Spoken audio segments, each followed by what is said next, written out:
Hi everybody, it's Dara, and I have a really fun Jupiter story to tell you.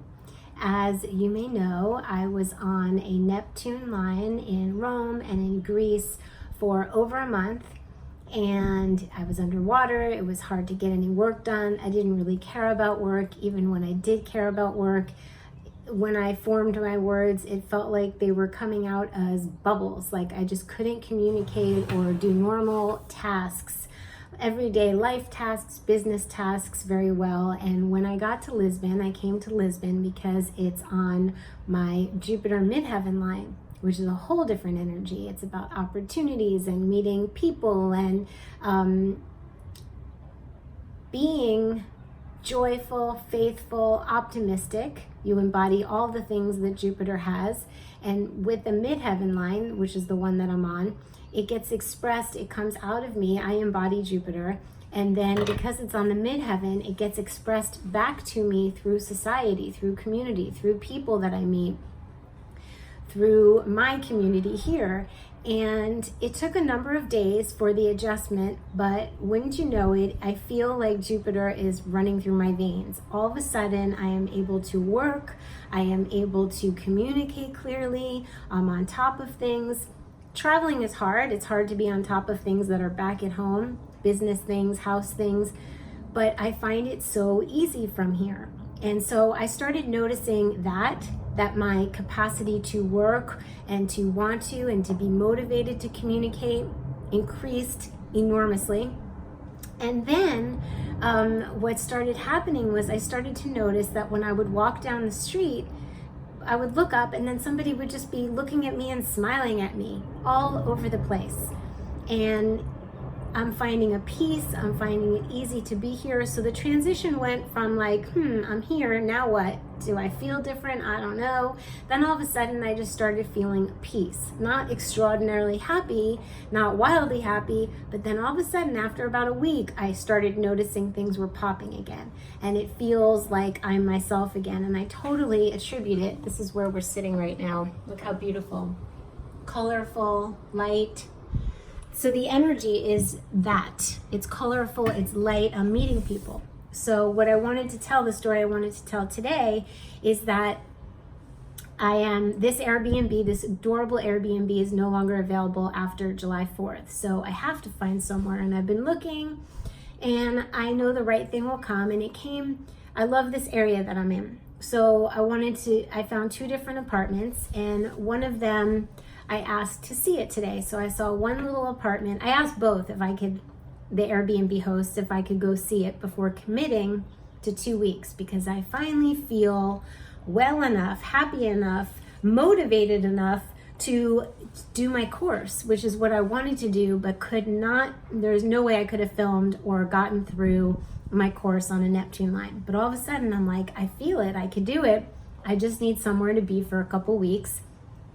So I found a teeny apartment in this neighborhood, cutest neighborhood. The apartment was very teeny. I saw it and I was like, am I gonna be happy enough here? There was another apartment, which is a little bigger, which isn't in the cutest part, but I thought at least I'd ask them if I could see it. So they weren't getting back to me, but they finally said, I said, can you just give me the address? So they gave me the address and I walked to see it, and I'm like, this neighborhood's a little funky. And I saw the building, and they wouldn't show me the apartment. I called the management company and they just said, if you were renting for a month, we could show you. We only show the apartment to month-long rentals. I think they don't want to waste their time, which I understood. So I said, I know what it looks like inside from the pictures. It would be so great if I could see it. I really wish I could just go inside to see if it's worth more money, if it's worth to be in this neighborhood that's not as desirable. So I decided to go into this coffee shop that looked way cool, and it was called the Brooklyn Lisbon on Instagram. And I went in and I'm like, I didn't really need anything, but I'm like, all right, I'll get a lemonade. It was so good. It was lemonade and mint, no sweeteners. And I looked up, I'm sitting there thinking, which apartment am I gonna choose? Maybe if I ask that nice man, there's a beautiful man behind the counter, and I'll ask him what he thinks about the different neighborhoods. I said, do you know this? Something just made me want to ask him. And I said, do you know this neighborhood? And he said, yes, I do. And I said, well, I'm looking to stay 2 weeks, either up on the hill, PREVAILS by the Jardin, I forget the name of it, or at an apartment around the corner here. And he said, really, what apartment? I think it might be my friend Patricia's. And I'm like, really? So I showed him the apartment on Airbnb, and he said, yeah, that's definitely my friend's. And not only is that my friend's, but she gave me the key to her apartment. And I was like, really? You could show me? He goes, well, we have to make sure no one is in it. And I looked up the listing and checked the availability, and I was like, no one's staying there. So she gave him the keys to her apartment because she trusts him, and because she said he could use it or just have it in case he needed it.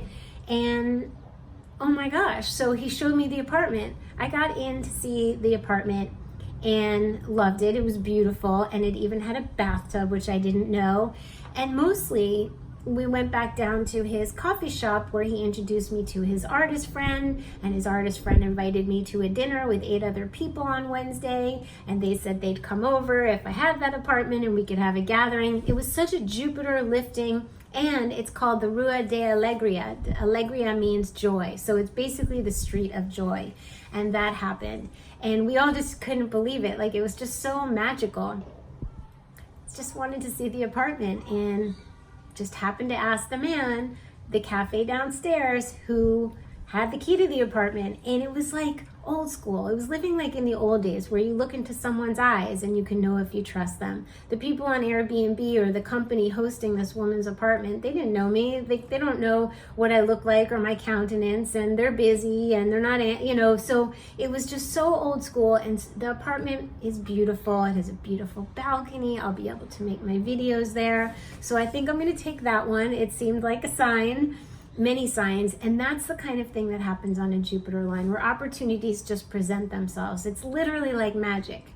And Barbara Goldsmith, the amazing astrologer YouTuber, told me when I met her in Athens, she said, you're the magician in the tarot deck, like you make magic.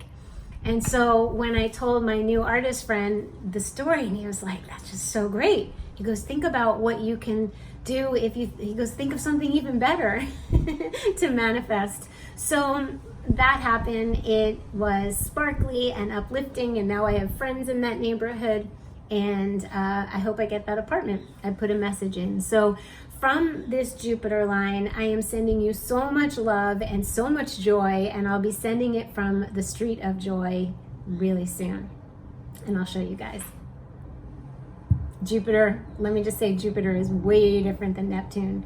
I just want to reiterate that I was literally like underwater. I had to the only way I could succeed on the Neptune line was to lie back and float.